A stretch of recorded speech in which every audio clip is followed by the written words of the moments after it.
दोस्तों मैं आया हूँ इको टाउन देखने के लिए।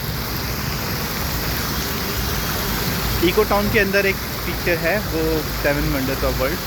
अभी मैं वहीं पर ही आया हूँ। तो चलिए आप मुझे बताइए कमेंट करके कि कितने लोग को पता है कि ये 7 वंडर्स ऑफ वर्ल्ड पहले से पता थे। अब मैं अपनी बात करूँ तो मुझे इनमें से 3-4 पता थे और 1-2 ऐसे थे जो मुझे नहीं आइडिया था। तो ये देखिए, ये मूर्तियाँ, ये बेसिकली MOAI के नाम से जानी जाती हैं। तो क्या आप लोगों में से किसी को पता था ये आज से पहले इसके बारे में? इसे 7 वंडर ऑफ वर्ल्ड में से एक में माना जाता है। और इसकी जो छोटी कलाकृति है वो बनाई हुई है। आप देख सकते हैं इनमें से कई मूर्तियां जो है वो एक ही आदमी के अलग अलग हाव भाव को प्रदर्शित कर रही हैं।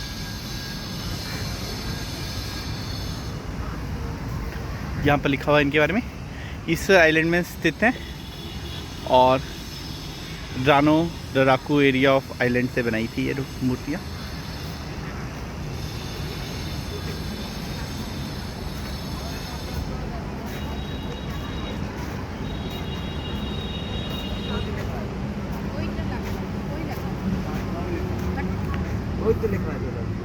ये जीसस क्राइस्ट की स्टैचू है एज पर माई नॉलेज। अब पास जाके देखते हैं।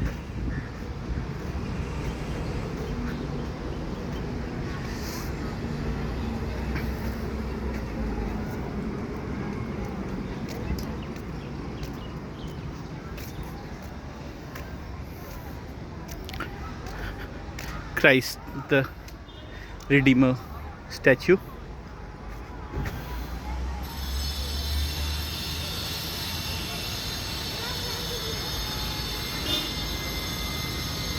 ब्राज़ील के अंदर बनी हुई है।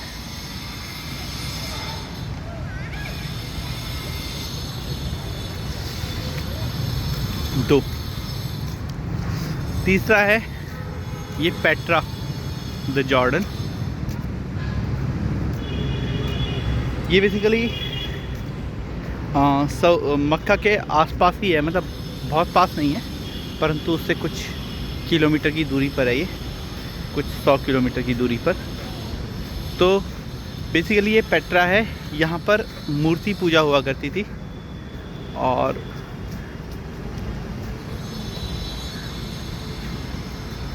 पेट्रा द जॉर्डन नाम है इसका। यहाँ अंदर तो इन्होंने यहाँ एक फूड स्टॉल बना रखा है।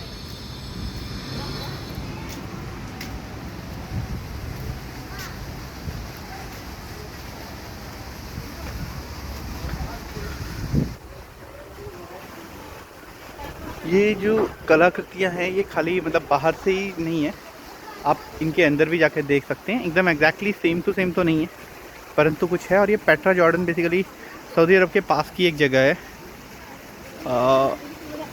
इसके अंदर मतलब खेती वगैरह हुआ करती थी।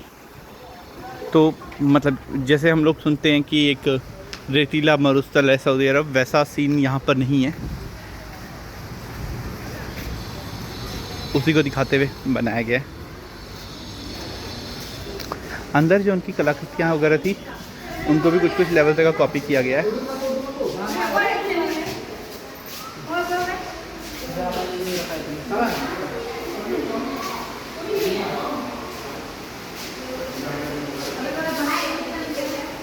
ये प्राचीन मंदिर टाइप का था।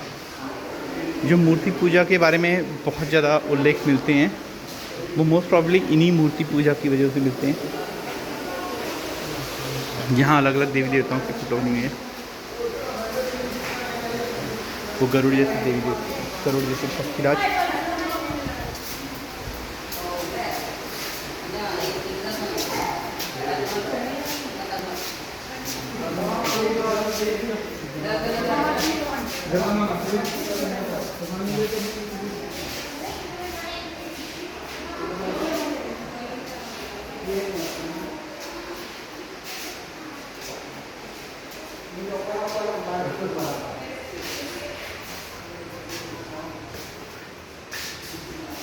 ये हम बाहर निकल रहे हैं। जॉर्डन पेट्रा से।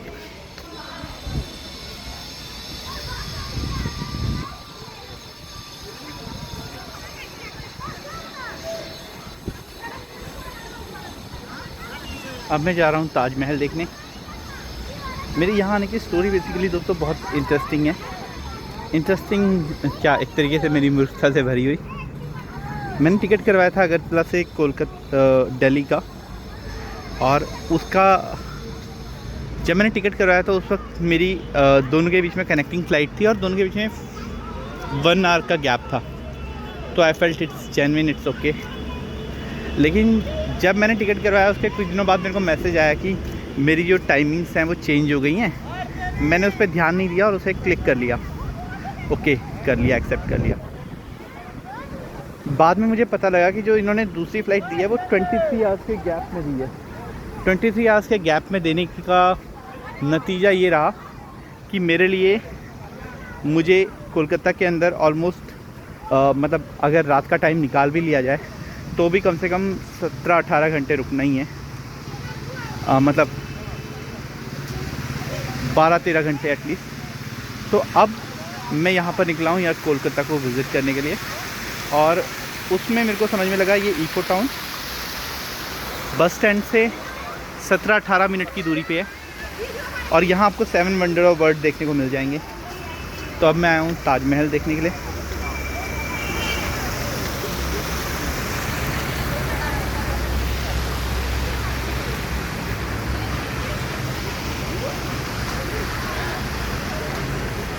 ऐसा नहीं है कि बहुत ज़्यादा एकदम ओरिजिनल दिखने वाले ही हैं, परंतु फिर भी मेरे ख्याल से जो लोग ताजमहल नहीं जा सकते उनकी जानकारी के लिए एक अच्छा रेप्लिका इन्होंने तैयार किया हुआ है, और थोड़ी देर टाइम स्पेंड करने के लिए। और मैं सोचता हूँ कि ऐसी चीज़ों की इंडिया में बहुत ज़्यादा कमी है जहाँ पर हम लोग टाइम स्पेंड करने जा सकें। अब बहुत अच्छी बात है कि कुछ सरकारें इस पर ध्यान दे रही है।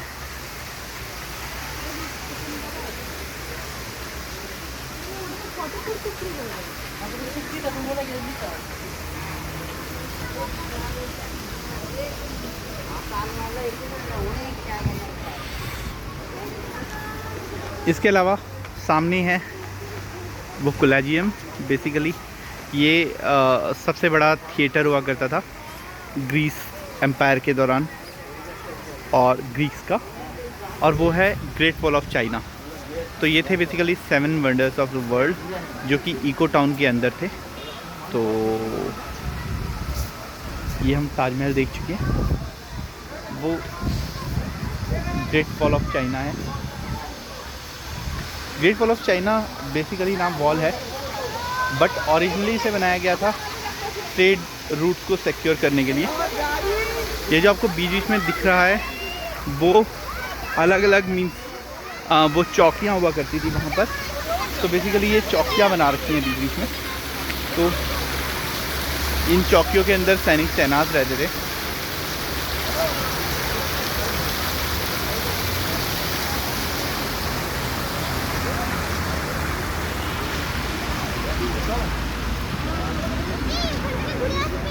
ये ग्रेट वॉल ऑफ चाइना मैंने देखा है यहाँ पर बंगाल के अंदर कई लोग स्कूल मतलब जो स्कूल्स हैं इनको वो भी यहाँ पर लेके आए हैं। और मुझे नॉर्थ ईस्ट की ये वाली बात बहुत अच्छी लगती है कि ये लोग कल्चरल एक्टिविटीज़ को बहुत ज़्यादा वैल्यू देते हैं। कई स्कूल भी प्रॉपर आए हुए थे, बाहर खेल रहे थे बच्चे। मैं आपको दिखाऊंगा उनकी फ़ोटोज़ बाद में, वीडियोस।